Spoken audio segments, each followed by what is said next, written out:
Boa tarde, doutora Daiane. A doutora Daiane, que é a secretária de Junta da Saúde de Jundiaí, da Unidade de Gestão da Saúde, hoje vai falar para a gente um pouquinho aí do geral da saúde do município, né? Vai falar para a gente aí sobre o coronavírus, se ele é um vírus, se ele é, o que ele é na realidade, quais as novidades que tem quanto ao coronavírus. Vai falar um pouco aí sobre o posto do coronavírus que tem aí no nosso bairro. Tá? Doutora, obrigado por receber a Associação dos Moradores da Ponte aqui no seu gabinete, né? E dispensar aí seu tempo aí para nos ajudar aí. Imagina, eu que agradeço a oportunidade, Zé Carlos, a oportunidade de estar estreitando a relação aí com o pessoal da região da Ponte São João, pela figura da associação que é muito ativa, né? Até parabenizo, inclusive, todas as iniciativas e todas as parcerias para ter esse cuidado aí com a nossa comunidade, que a gente também, enquanto saúde, a gente é muito sensível, né? Sempre ao cuidado das pessoas. Então, trazer um pouquinho do coronavírus, ele ainda é um pouco um inimigo desconhecido, isso em nível mundial, né? Constante aí essa pandemia. Então, muitas coisas nós estamos aprendendo, como ele age no organismo, porque alguns ficam graves e outros não ficam. Quais são as vacinas, né? As vacinas também, hoje a gente sabe que elas estão sendo aplicadas, mas estão vindo as variantes que falam desse coronavírus, que é mutação, quando o vírus muda um pouquinho, a vacina vai pegar também ou não.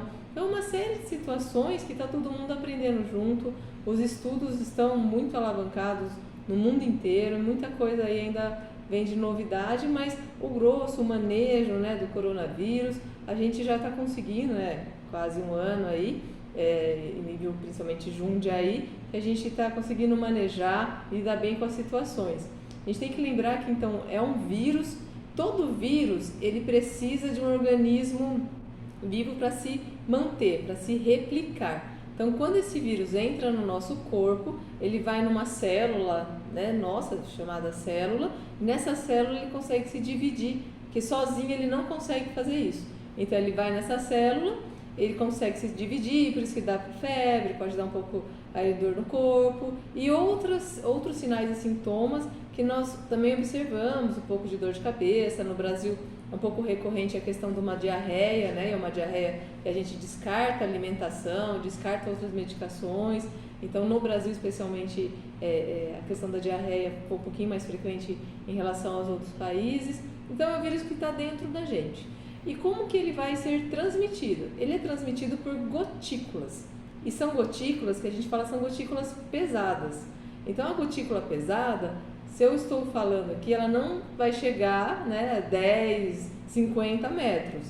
A gotícula pesada, pelos estudos, isso mostra até com estudo cinético e com câmeras, enfim, apropriadas, que ela não vai mais do que 1,5 metro. Então, eu estou aqui falando, saiu uma gotícula da minha boca, ela tem até 1,5 metro, por conta da força na hora que eu falo, para ela cair. Então, ela não expande além disso. Óbvio, sem máscara. Se eu estou com máscara e estou falando, essa gotícula, ela vai ficar contida na minha máscara. Lembrando que tem que ser uma máscara seca, por isso tem que trocar aí a cada 2 horas, porque se ela estiver úmida, já pode prejudicar um pouco essa contenção. Então, acho que é o primeiro ponto. Doutora, mas por que as mãos? Porque os lugares que as pessoas falam, tem que higienizar, passar o álcool, o séptico, porque quando as pessoas falam, se tiver sem máscara, essa gotícula pode cair numa mesa, cair numa cadeira, né? Ela pode cair nas minhas mãos, ao passo que eu estou aqui falando, e aí a gente tem essa contaminação, porque eu ponho uma mão infectada, né, ali com o vírus, que tinha a gotícula, que tem o vírus, ponho em mim, e aí ele entra de novo por via respiratória. Não há uma outra forma, não entra na pele, não vai ser absorvido, né, pelo cabelo. Ele sempre vai entrar pela via respiratória, ou boca ou nariz. Então, é o primeiro ponto. Então, estou ali com uma pessoa sem máscara, uma distância menor de 1,5 metro, estamos em risco se ela estiver contaminada. Então, esse é o primeiro ponto que nós sabemos do vírus. Antes da gente ter um primeiro caso positivo aqui na nossa cidade de Jundiaí, como a gente sempre tratou as questões aí de saúde com planejamento, a gente já determinou, né, fez um decreto que instituiu um comitê de combate ao coronavírus, de enfrentamento ao coronavírus. Um comitê que, para além da saúde, tinha força de segurança, tinha a pasta da educação, tinham todos os hospitais envolvidos, sejam eles públicos e privados, infectologistas, a nossa faculdade de medicina, os vereadores, é muito importante, porque eles estão aí na comunidade, como vocês bem sabem, para nos ajudar, né? Ajudar a pensar, a ter ideias nesse combate, inclusive em cada território, porque Jundiaí ele é muito amplo, né? Então cada território tem uma especificidade diferente, para chegar a informação para aquela comunidade de forma clara, de forma sem gerar dúvidas, sem gerar pânico, principalmente naquele primeiro momento lá em março, quando então começaram a surgir os primeiros casos positivos.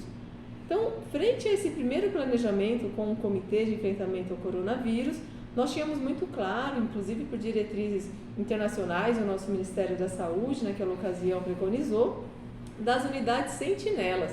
O que são sentinelas? É aquela unidade que você faz uma estrutura para não deixar esse vírus circular.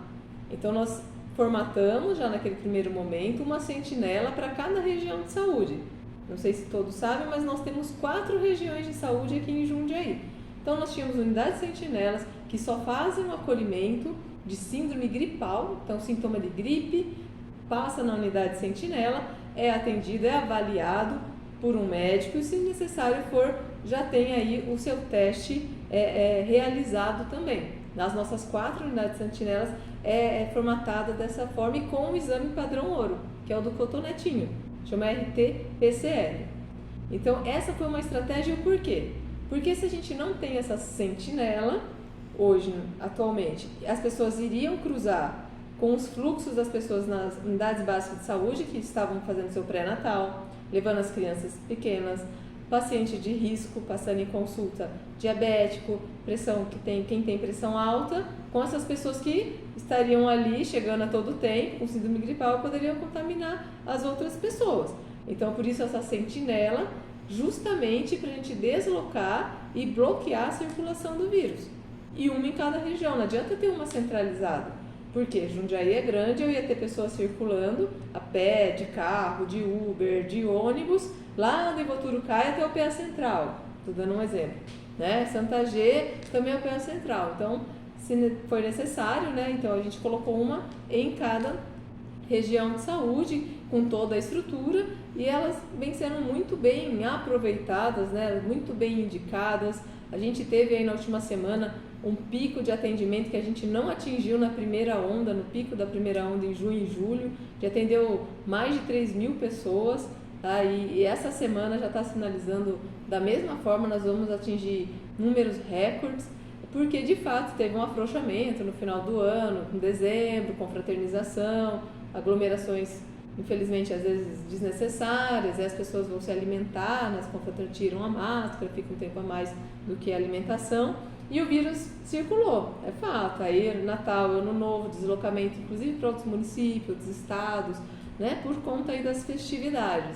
E esse é o reflexo que a gente já sabia, estava no nosso planejamento, que ia acontecer e está acontecendo no nosso município. Aumento da procura de pessoas que têm sintoma de gripe, aumento de pessoas positivas. Hoje a gente teve um recorde de registro de pessoas positivas, hoje no dia 13 de janeiro, quase 300 pessoas registradas positivas e pessoas ativas. Quando a gente vê um boletim que nós temos no site da Prefeitura de Jundiaí, quase 800 pessoas ativas. O que é isso, pessoas ativas, quando olha aquele boletim?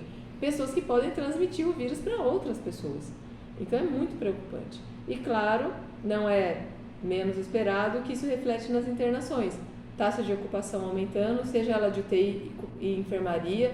Nós temos aí alguns dias 100% taxa de ocupação em enfermaria, o que não significa desassistência, porque nós fazemos remanejamentos ali de leitos dentro do São Vicente. Nós temos parceria para ampliar leitos com o hospital privado do município e também com o hospital estadual. Então não tem ninguém na porta do hospital, no corredor, nos PAs, aguardando uma vaga, ouvindo a óbito nos corredores. Não há isso. Mas nós temos que ter a consciência de que essa taxa de ocupação está aumentando por atitudes aí não tão responsáveis. E creio que seja pela minoria de nós, mas o vírus, ele alastra. Porque esse vírus passa. Se tem uma coisa que esse vírus sabe fazer, é alastrar. A gente sabe que ele passa muito, muito fácil. Então tem que ter esse cuidado. toda a questão de leitos, a gente já trabalhou na primeira onda, da mesma forma, a parceria do público, né, do hospital estadual, a gente conseguiu ampliar os leitos, teve hospital de campanha, que nós desativamos quando teve uma diminuição do número de casos, mas se preciso for, a gente também vai reativar agora. A gente tem um potencial grande aí de atingir o mesmo número de leitos que atingiu no pico, novamente, para ninguém ficar desassistido. Mas a questão toda temos que reforçar esse combate para o vírus não circular. Então, medidas, máscara no nariz e boca, trocar cada 2 horas, higienização das mãos, evitar aglomerações desnecessárias. Na região de vocês, foi a 4ª sentinela que nós reativamos agora, no período da segunda onda, uma região muito importante, a região da Ponte São João. Uma região bastante populosa, nós temos ali a população de risco, que é a que menos tem que ficar se deslocando, né, dentro do município. Tá? Então, assim, qualquer sintoma pode se dirigir à unidade de sentinela e sem qualquer nenhum risco. Por quê? A gente sabe, o entorno dos hospitais, os domicílios do entorno, não tem uma taxa de contaminação maior. O vírus ele não vai passar para os domicílios, para as residências ao redor, por aquilo que eu falei no início da minha fala. A gotícula ela é pesada, ela vai até 1,5 metro, considerando uma pessoa sem máscara. Mas veja bem, hoje nas ruas, há aí um entendimento, a gente vê nas ruas as pessoas usando um pouco mais a máscara. Então aqueles que vão adentrar o serviço já estão de máscara. Entrando naquele serviço, já é identificado ali um suspeito para coronavírus, já tem todo o distanciamento entre as pessoas dentro do serviço, as pessoas continuam de máscara. Na hora que entra numa sala, porta fechada, com o médico, com o enfermeiro, ele tira assim a máscara e os profissionais, óbvio, já estão paramentados, devidamente paramentados, para ele falar quanto tempo, o que está sentindo e se já tiver indicação do teste, faz naquele momento. Então ele vai estar sem máscara naquele instante dentro daquela sala. Coleta o exame e ele recompõe e coloca a máscara de volta. Então veja bem, essa circulação do vírus vai ficar restrita àquela sala. E essa sala tem toda uma questão de higienização que é muito rigorosa. Essa higienização com os produtos e a periodicidade. O vírus ele não sai, né? Ele não vai sair daquela porta, não vai sair do muro aí das dependências da EMEBRE Pedro de Oliveira, assim como das nossas outras sentinelas. Nós temos lá no Novo Horizonte, que é uma tenda, né? Também na UBS do Jardim do Lago, nós temos uma outra, e aqui no Centro de Convivência do Idoso. Então, assim, o vírus ele vai ficar contido ali nessa situação, exemplo que eu passei para vocês, dentro daquela sala. Porque fora está todo mundo de máscara, com higienização das mãos e com distanciamento. Tá? Então é uma forma, na verdade, que vem para auxiliar a sociedade, a comunidade em ter essa sentinela, porque estava faltando naquela região. Imagina, é uma região que pega não só a Ponte São João, mas como você sabe, Colônia, Tamoio, Anambi, Ivoturucaia, enfim, uma região populosa que tinha que se deslocar dali, o mais perto talvez fosse aqui o nosso PA Covid do Hortolândia. Então, o ônibus ou de carro. Aí, então, quanto mais a gente consegue evitar, encurtar essa distância para a pessoa que tem sintomas, chegar a uma assistência, chegar a uma avaliação, é melhor. Sempre fazer dessa forma, né? E aí a gente tem que persistir, né? Quando tem um sintoma, né? E o médico realmente suspeitou que seja coronavírus, ele vai te afastar, pedir o exame, olha, isolamento em casa, a gente tem que cumprir esse isolamento. Não é porque não saiu o resultado do exame, às vezes a gente melhorou, parou de sentir, eu vou sair, não deve ser, né? Eu vou na casa, não sei, de um parente, de um amigo, enfim. A gente está quebrando o isolamento que foi ali orientado pelo médico. Então a gente tem que cumprir, porque senão, de repente, é coronavírus, graças a Deus o sintoma até melhorou. Quando você viu o resultado do exame que era, você fala, poxa, eu saí do isolamento. E nisso o risco cresceu. E às vezes para pessoas que você gosta. Às vezes você sai do isolamento com um bom coração, até para fazer uma visita, para ter uma situação em que tenha que resolver, e você vê seu exame positivo depois.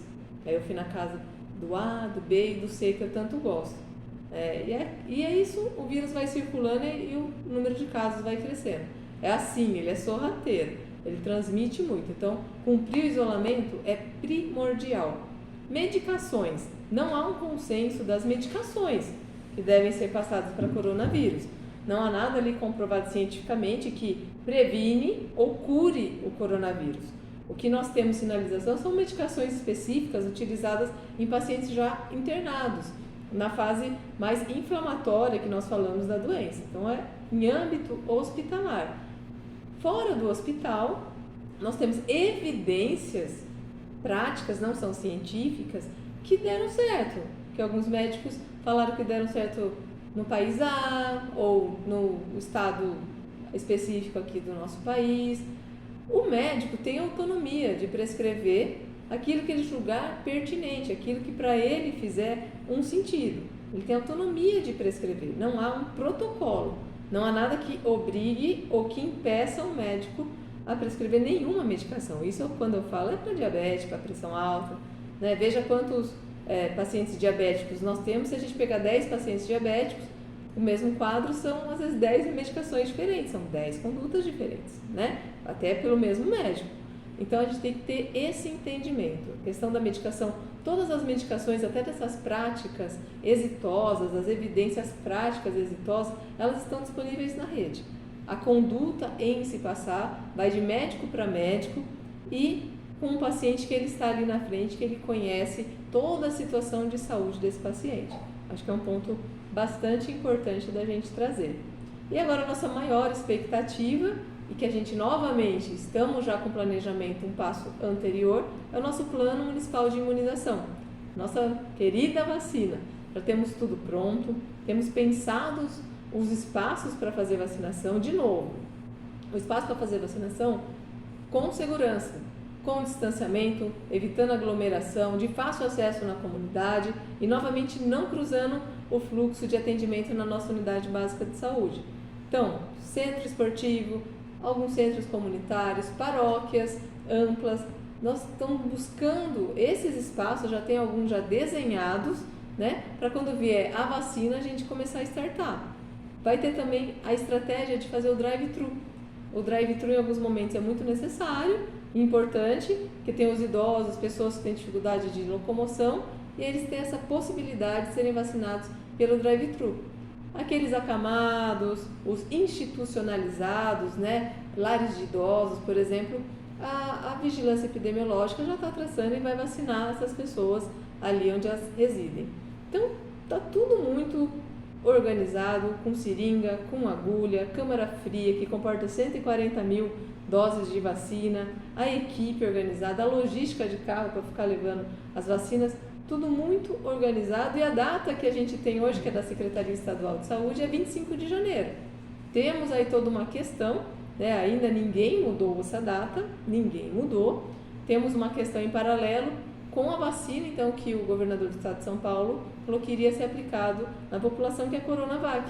Ela está na dependência de uma validação, de uma aprovação da nossa agência reguladora, que é a Anvisa, e domingo nós teremos aí, é a previsão, é assim que foi anunciado, nós teremos o parecer final, né, dessa aprovação, queira Deus que seja positivo, estamos na torcida, e dia 25 a gente comece a aplicar essas vacinas. E a Coronavac, todo mundo pergunta, fica questionando a questão da eficácia, quem acompanhou saiu um pouco o estudo, né? Ela tem 100% de eficácia para caso grave, tem 78% para caso leve a moderado e no geral, panorama geral, 50,38% para os quadros em geral. O que significa isso? 100% para quadro grave. Significa assim, se eu vacinei 100 pessoas, nenhuma delas desenvolveu quadro grave da doença.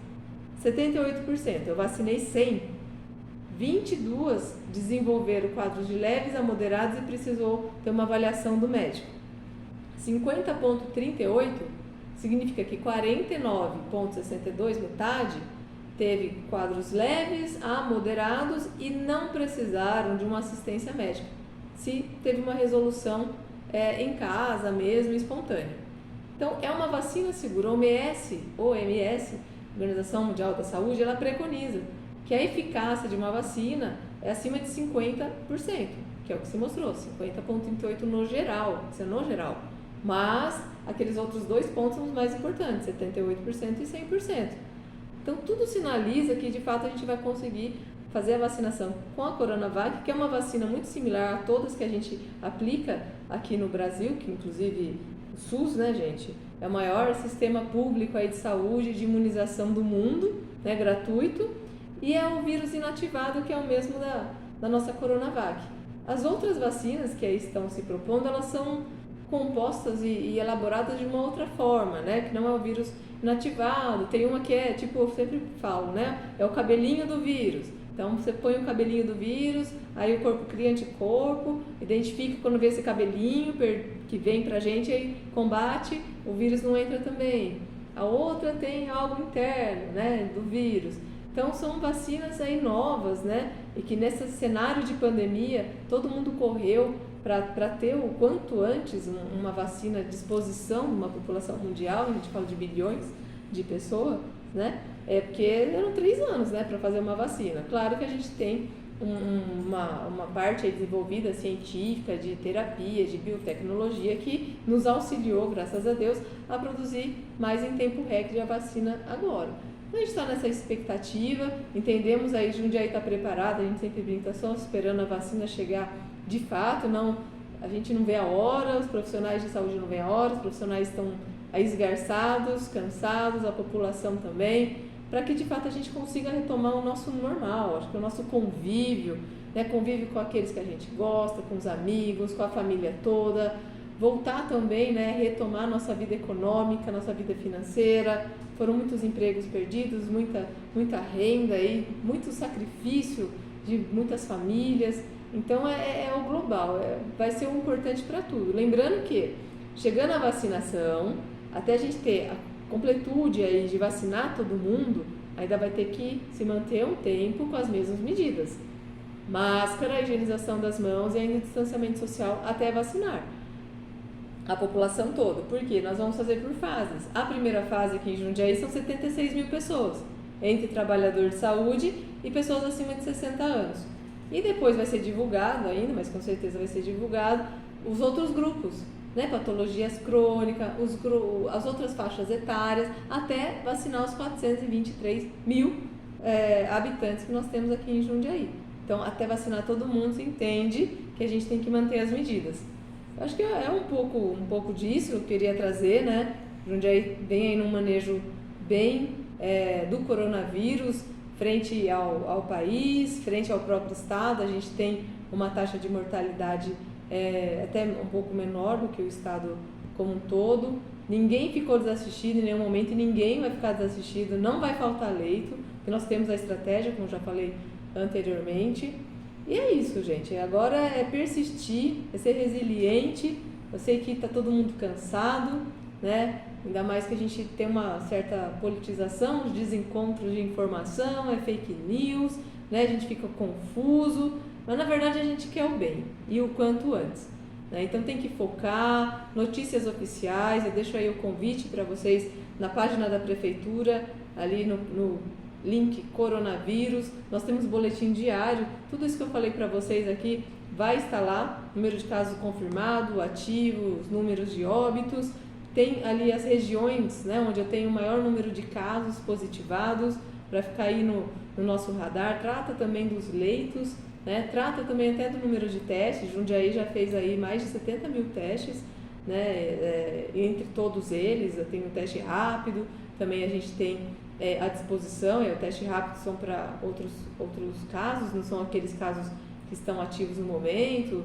Eles são feitos em pessoas que têm contato em caso ativo depois de 14 dias. Então, assim, a gente tem tudo muito planejado. Entrar no site vale muito a pena, a atualização é diária. Dúvida? Tem os nossos canais, a gente está a todo momento na TV Tech, né, que é da própria prefeitura, da instituição. Tem os outros canais de rádio, Rádio Cidade, a gente está à disposição. Mas se ainda assim restar dúvida, tem o chat coronavírus. Você consegue ali tirar suas dúvidas, inclusive até com médicos que estão dentro desse chat. Ou 156. 156 Disque 0, que é o Disque Coronavírus. Lá também consegue tirar todas as dúvidas. E para aqueles que estão já positivos com sintomas, fiquem despreocupados, porque a gente tem uma central de monitoramento, que você vai estar isolado, ok? Que a gente combinou antes, precisa manter isolamento. A central vai ligar de uma maneira regular para entender se você está melhor, se você está pior, se alguém da sua casa desenvolveu o sintoma também, tá? Porque a gente precisa, o fundamental é monitorar também o paciente, orientar, evitar agravo, evitar que ele adentre aí uma UTI, né? E de uma forma que poderia ter sido evitada nesse monitoramento. Então, tudo isso está à disposição. A luta é nossa, né? A luta não é só do poder público, é da sociedade civil, que na sua maioria ela vem traçando aí parceria com a gente, tem que persistir para não deixar esse vírus circular. Vir a vacina, vacinar todo mundo e a gente superar isso juntos. E bora para muitos anos aí de muitas conquistas e muitas felicidades, né? Já desejando que 2021 seja dessa forma. Doutora, só última pergunta para encerrar, né? Quem já foi diagnosticado com o Covid-19 pode tomar vacina ou não? Perfeito, José. Quem foi diagnosticado deve tomar a vacina. Não é porque já teve positivo, né? Pegou aí a doença, está bem, não tem mais sintoma nenhum, que não vai tomar a vacina. Até porque a gente sabe que na vacina ela também vai conseguir fazer um aporte maior do tal dos anticorpos que a gente cria quando tem a doença. Então eu subo o nível de anticorpos da pessoa. Então a vacina deve sim, mesmo você que foi infectado com coronavírus, até viu seu exame ali positivo, tem que tomar a vacina também, tá? Ok. Doutora, obrigado pela oportunidade de nos atender aí, né?